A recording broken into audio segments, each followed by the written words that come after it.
Hello दोस्तों, स्वागत है आपका स्टडी फॉर सिविल सर्विस के यूट्यूब प्लेटफॉर्म पर फिर से। और उत्तराखंड पीएसएस की परीक्षा को ध्यान में रखकर हमें डिस्ट्रिक्ट्स के बारे में भी कुछ स्पेसिफिक नॉलेज होनी चाहिए। तो उस चीज़ को ध्यान में रखकर हमने आज नई सीरीज शुरू करी है जिसका नाम है डिस्ट्रिक्ट वाइज सीरीज। तो आपको पता ही है कि उत्तराखंड में दो मंडल हैं, कुमाऊं और गढ़वाल। कुमाऊं में 6 जिले हैं और गढ़वाल में 7 जिले हैं। तो एक एक करके हम इन डिस्ट्रिक्ट्स के बारे में समझने की कोशिश करेंगे और ये भी समझने की कोशिश करेंगे कि यहाँ से किस प्रकार से क्वेश्चंस आ सकते हैं। तो आज हमने उठाया है नैनीताल डिस्ट्रिक्ट। थोड़े बड़े मैप में देख लेते हैं। ये रहा नैनीताल जिला। और आप देख सकते हैं कि नैनीताल कई जिलों से चारों तरफ से घिरा हुआ है। तो एग्जाम में ये भी क्वेश्चन आ जाता है कि किस जिले से सीमा नहीं बनाता। तो देखिए, नॉर्थ में अल्मोड़ा है, नॉर्थ वेस्ट में पौड़ी गढ़वाल है। यूपी का भी एक जिला इसमें टच हो रहा है जिसका नाम है बिजनौर। साउथ में है उधम सिंह नगर और ईस्ट में है क्या, चंपावत। यानी कि उत्तराखंड के इसमें टच हो रहे हैं 4 जिले। और बिजनौर को लेकर कितने जिले टच हो रहे हैं इसमें, 5। तो ये भी क्वेश्चन एग्जाम में आ जाते हैं। तो ये रही उत्तराखंड की स्थिति और उत्तराखंड में नैनीताल यहाँ पर आपको दिखाई देगा, साउथ में है काफी। ठीक। और ये जो उधम सिंह नगर दिखाई दे रहा है आपको, ये कभी नैनीताल जिले का पार्ट हुआ करता था। ठीक। तो इसमें कुछ तस्वीरें भी रख लगाई हैं हमने। तो कुछ चीजें आपको बड़ी ही अच्छी दिखाई देंगी क्योंकि एक पर्यटन स्थल तो है ही। और कभी अवसर मिले तो आइए घूमने। ठीक। ये रहा नैनीताल डिस्ट्रिक्ट का मैप। ठीक है, ये अपने आप में नैनीताल डिस्ट्रिक्ट का मैप है। तो ये तो डिस्ट्रिक्ट मजिस्ट्रेट के पास रहता ही है। कभी आप आईएएस बनिए तो इस मैप का अध्ययन करने को आपको मिलेगा। ठीक है। तो आगे बढ़ जाते हैं। ये देखिए, कुछ खूबसूरत नज़ारा भी देखते हुए चलिए। ये नैनीताल, नैनी लेक दिखाई दे रही है आपको।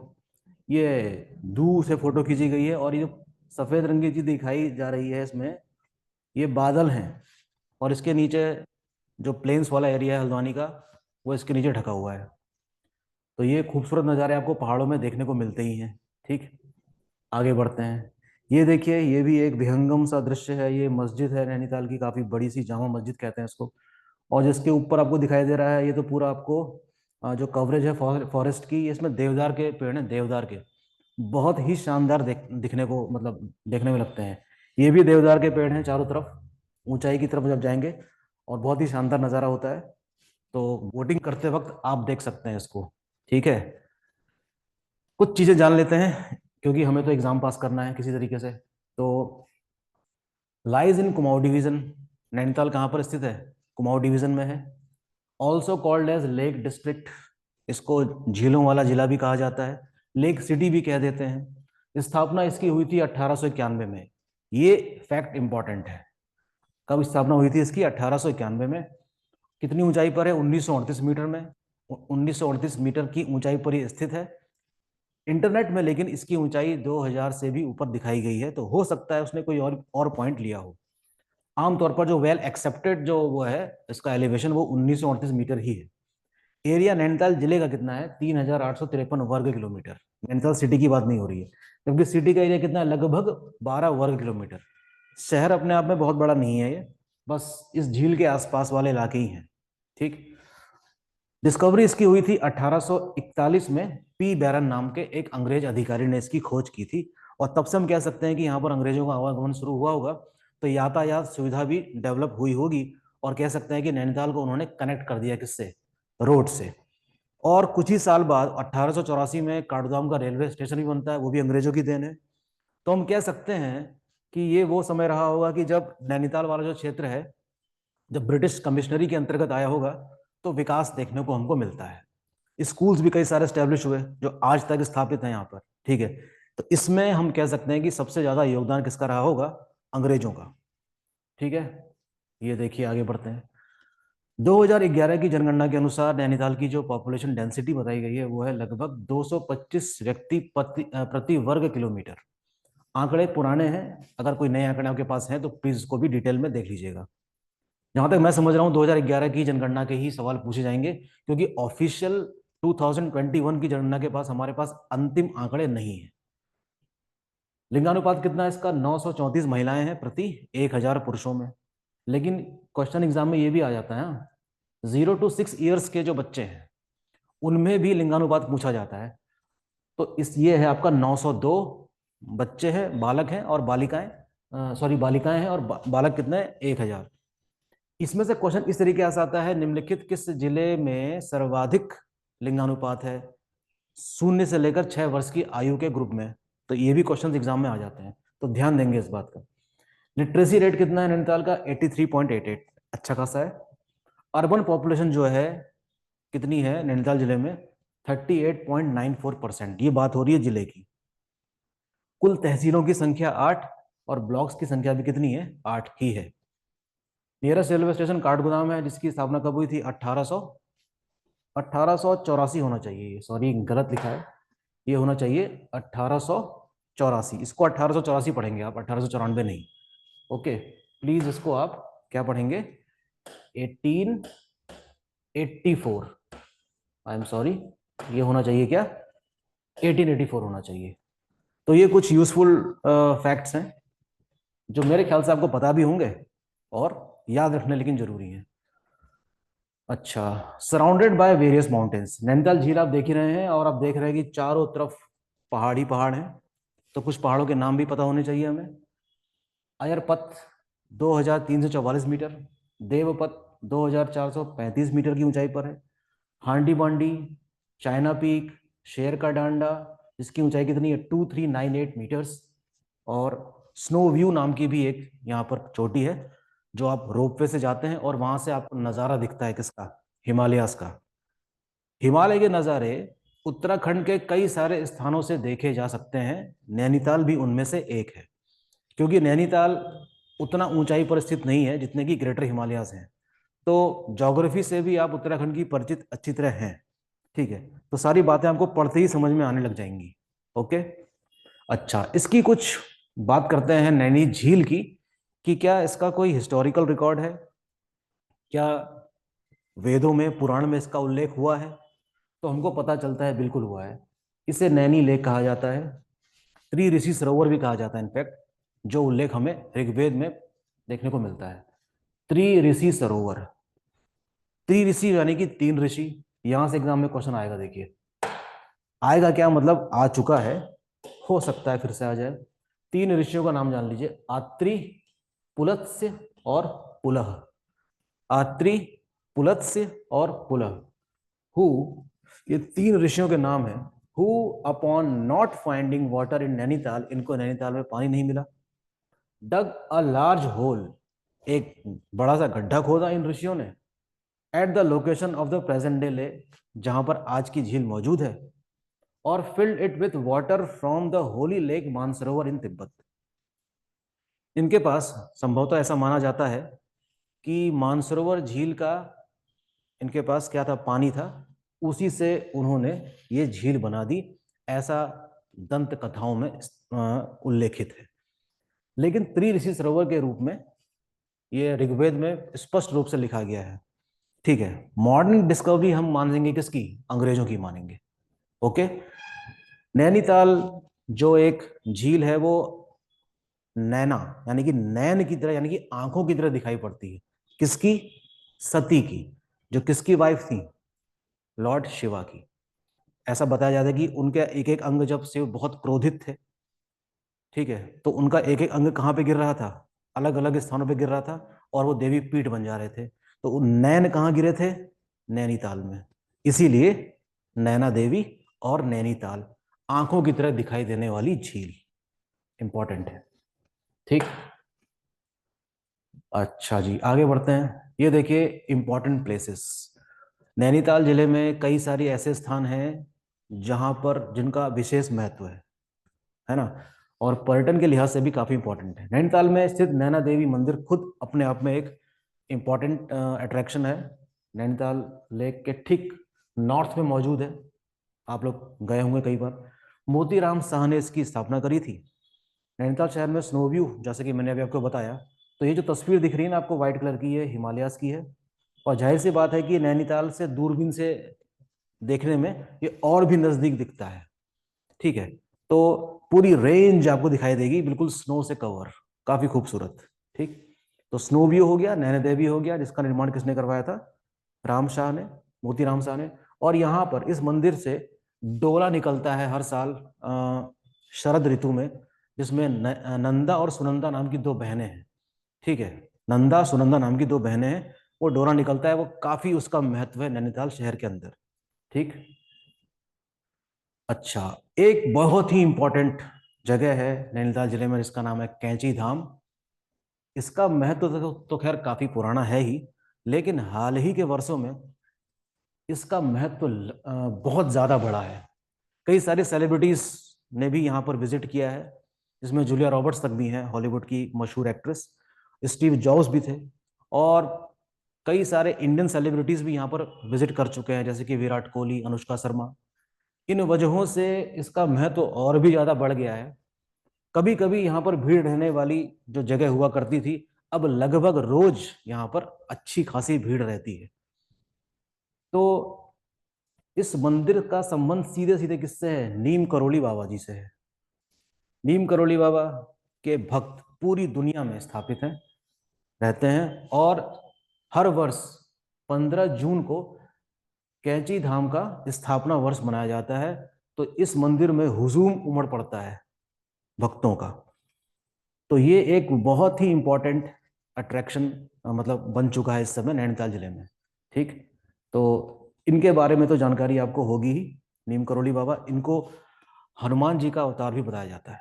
ठीक। काफी महत्वपूर्ण स्थान और काफी महत्व है श्रद्धालुओं के लिए, उनके दिलों में एक खासा महत्व है किसका? कैंची धाम का। ठीक है। एक और इंपॉर्टेंट प्लेस है मनोरा पीक में, जिसका नाम है एरीज। एरीज का फुल फॉर्म देख लीजिए, Aryabhatta research institute of observational sciences. ये नैनीताल से कुछ ही दूरी पर है, नैनीताल से पहले पड़ जाता है। जब हम नैनीताल जाएंगे ना, तो एक रास्ता इसी की तरफ चला जाता है। मनोरा पीक में है स्थित ये देखिए, मनोरा पीक है ये। और यहाँ पर एक ऑब्जर्वेटरी बनाई गई है। ऑब्जर्वेटरी ऐसी हुआ करती है। तो इसकी अंतरराष्ट्रीय ख्याति है इस ऑब्जर्वेटरी की। ठीक है। तो यहाँ पर रिसर्च वर्क चलता है, स्पेस साइंस से संबंधित पढ़ाई चलती है, एस्ट्रोफिजिक्स से संबंधित यहाँ पर कई सारी स्टडीज की जाती होंगी, की जाती हैं in fact. Known for astronomy, solar physics, astrophysics, atmospheric sciences. और इसकी स्थापना हुई थी 20 अप्रैल 1954 को। पहले ये वाराणसी में था, बाद में इसको शिफ्ट कहाँ कर दिया गया? नैनीताल में। ठीक। तो लगभग 1951 मीटर की ऊंचाई पर मौजूद है एरीज, जो कि नैनीताल जिले में ही है, और नैनीताल शहर से बहुत दूर नहीं है ये। ठीक है। तो इसके बारे में हम और भी चीजें पता चलती हैं कि देवस्थल ऑब्जर्वेटरी भी यहीं पर स्थापित की गई है। देवस्थल ऑब्जर्वेटरी जो मैनेज करी जाती है एरीज के ही द्वारा, और ये एक एशिया की सबसे बड़ी क्या मानी जा रही है? ऑप्टिकल टेलीस्कोप, जो 3.6 मीटर इसका क्या है? डायमीटर है उसके लेंस का। और इसी को कहा जाता है क्या? देवस्थल ऑप्टिकल टेलीस्कोप। इसका उद्घाटन प्रधानमंत्री मोदी जी ने 31 मार्च 2016 को ब्राजील से किया था, बेल्जियम से, रिमोट के जरिए। इंडिया से नहीं किया था, वहां से किया था। तो तब से ये स्थापित है, और बहुत सारी स्टडीज में ये काफी इंपॉर्टेंट रोल प्ले करती है ना, ऑब्जर्वेटरी, एस्ट्रोनॉमी के फील्ड में और एस्ट्रोफिजिक्स के फील्ड में। ठीक है। तो यहाँ पर एंट्रेंस एग्जाम भी होता है, जिसको इस फील्ड में जाकर अपना करियर बनाना है। ठीक है। तो उसके लिए एमएससी फिजिक्स वाले जो छात्र हैं, या एमटेक वाले या बीटेक वाले यहाँ पर एंट्रेंस एग्जाम दे सकते हैं। Very important place of national importance. ठीक है। और कुछ स्थान हैं, मुक्तेश्वर, रामगढ़, रामनगर, गर्जिया मंदिर। ये सारे के सारे कहाँ पर मौजूद हैं? नैनीताल जिले में है। और इन सब का भी अपना महत्व है। रामगढ़ अपने फलों के लिए जाना जाता है, भवाली भी अपने फलों की मार्केट के लिए जाना जाता है। मुक्तेश्वर में, मुक्तेश्वर जो कि उत्तराखंड का, सॉरी, नैनीताल का, शायद उत्तराखंड का सबसे ठंडा स्थान माना जाता है, रिहायशी। यहाँ IVRI की स्थापना की गई थी, है ना, वेटनरी रिसर्च इंस्टीट्यूट, अंग्रेजों के जमाने से। तो पता चलता है हमको कि अल्मोड़ा में, है ना, रोनाल्ड रॉस का जन्म हुआ था। और ये ऐसे पहले व्यक्ति थे जिनको चिकित्सा के क्षेत्र में नोबेल प्राइज दिया गया 1902 में। और इन्होंने मलेरिया से संबंधित क्या है, टीके का आविष्कार किया था, इसीलिए इनको नोबेल प्राइज मिला है। तो इनका जन्म कहां पर हुआ था? अल्मोड़ा में। तो इसलिए भी ये सेंटर जाना जाता है IVRI, veterinary research institute, Indian veterinary research institute. ठीक। तो काफी इंपॉर्टेंस है इसकी भी। रामगढ़ अपने फलों के लिए जाना जाता है। ठीक है, तो ये कुछ इंपॉर्टेंट पॉइंट्स थे नैनीताल जिले से संबंधित। तो इसी तरीके से हम कल कोई और दूसरा जिला देख लेंगे। तो अभी लेक्चर समाप्त नहीं हुआ है। जैसे कि मैंने आपसे पहले कहा था कि कुछ क्वेश्चंस भी हमको देखने होंगे। तो देखिए, ये 20 क्वेश्चंस उठाए, आसान से क्वेश्चन है। रिवीजन करने से क्या होता है कि चीजें थोड़ी कनेक्ट रहती हैं। तो देखिए, नैनीताल का नाम किस देवी के नाम पर पड़ा है? आसान सा सवाल, नैना देवी। नैनीताल की सबसे ऊंची चोटी कौन सी है? नैना पीक। ठीक, बताइए आपको। आप मुझे कमेंट बॉक्स में लिख के भेजेंगे इन सभी पीक्स की हाइट्स, प्लीज। नैनीताल में कौन सा स्थान पर्वतीय फल बाजार के लिए प्रसिद्ध है? भवाली। भवाली एक इंपॉर्टेंट ट्राई जंक्शन है। एक रोड आ जाती है हल्द्वानी की तरफ, एक रोड चली जाती है अल्मोड़ा की तरफ, जिसमें रास्ते में पड़ता है क्या? कैंची धाम। और एक रोड चली जाती है कहाँ? नैनीताल की तरफ। ठीक है, तो इस वजह से इसका महत्व है। हल्द्वानी को इसका वर्तमान नाम किसने दिया? विलियम ट्रेल ने। ट्रेल होना चाहिए, ये अंग्रेजों के जमाने की बात है। नीम करोली महाराज द्वारा स्थापित मंदिर किस नाम से जाना जाता है? अभी हमने डिस्कस किया, कैंची धाम। तो बिल्कुल भी टफ क्वेश्चन नहीं रखे हैं, लेकिन रिवीजन करने के लिए ये क्वेश्चन एक आधार प्रदान करते हैं, जिससे कि हमारा संपर्क क्या है? बना रहे। जिम कॉर्बेट संग्रहालय कहां पर है? कालाढूंगी में है।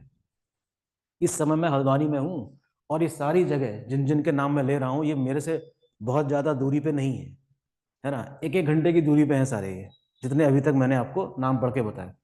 नैनीताल में उत्तर पूर्व रेलवे का अंतिम स्टेशन काठगोदाम, 5 मिनट की दूरी पे है यहाँ से, जहां पर मैं हूँ इस समय। ठीक है, नैनीताल किसकी कभी ग्रीष्मकालीन राजधानी हुआ करता था? संयुक्त प्रांत अर्थात यूनाइटेड प्रोविंस। क्योंकि नैनीताल तो उत्तर प्रदेश के जमाने में भी रहा होगा ना, उत्तराखंड से काफी पहले। ठीक है, तो उस समय ग्रीष्मकालीन राजधानी की भी भूमिका निभाता था। नैनीताल जिले की सीमा कितने अन्य जिलों से मिलती है? अब देखिए, 4, 3, 2 और 1। तो इसमें आंसर क्या आ जाएगा? 4, जैसे कि सबसे पहले हमने डिस्कस किया था। ठीक है, अगर टोटल जिले की बात आ जाए, अगर इसमें आंसर ऑप्शन 5 लिखा रहता तो हमको 5 करना पड़ता। ठीक, आगे बढ़ जाते हैं। नैनीताल की सीमा उत्तर प्रदेश के किस जिले से मिलती है? देखिए, अभी मैंने कहा था आपसे, बिजनौर से मिलती है। नैनीताल जिले का सबसे बड़ा नगर। ओके, इसमें 2 ऑप्शन कट गए, लेकिन इसका आंसर क्या? हल्द्वानी है। ठीक है, जहां पर मैं हूं इस समय। कारदाम रेलवे स्टेशन कब शुरू हुआ? 1884 में। मैंने अभी करेक्ट कराया था उसको। नैनीताल जिले का वन क्षेत्रफल प्रतिशत कितना है? 72.64। अब देखो, हो सकता है कि इसमें इसमें आपको थोड़ा चेक करना पड़ेगा। जो फॉरेस्ट रिपोर्ट 2021 की आई थी, उसके अनुसार कितना है, आप चेक करेंगे और मुझे कमेंट बॉक्स में भेजेंगे। नैनीताल के काराडूंगी क्षेत्र में कौन सा खनिज मिलता है? लोहा मिलता है।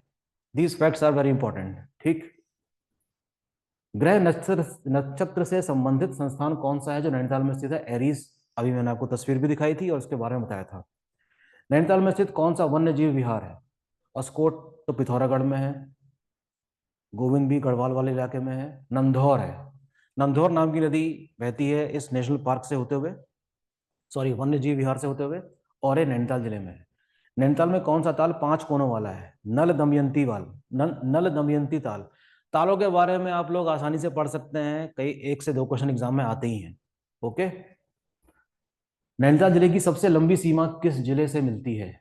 जैसा कि अभी हमने देखा था, लंबी सीमा किससे मिल रही है? उधम सिंह नगर से। तो आंसर क्या होगा इसका? उधम सिंह नगर। नैनीताल में कितनी विधानसभा सीटें हैं? 6। वैसे नैनीताल और उधम सिंह नगर की एक ही लोकसभा क्षेत्र है, जिसको हम कहते हैं लोकसभा कॉन्स्टिट्युएंसी। नैनी झील से कौन सी नदी निकलती है? बालिया नदी निकलती है, हालांकि नदी कम और नाला ज्यादा दिखाई देगा आपको। तो ये कुछ 20 आसान से क्वेश्चंस थे, जिससे कि हम क्या कर सकते हैं, रिवीजन करने के लिए आसान क्वेश्चन से ही शुरुआत की जानी चाहिए। और फिर आप क्या करेंगे, प्रीवियस ईयर्स के पेपर देखते रहेंगे कि जिलों से संबंधित किस प्रकार के क्वेश्चन पूछे जाते हैं, और आने वाले समय में हम लोग भी उस चीज को डिस्कस करेंगे। ठीक है, तो ये रहा आज का छोटा सा लेक्चर, और देखते हैं कल हम किस जिले के बारे में पढ़ते हैं। Thank you.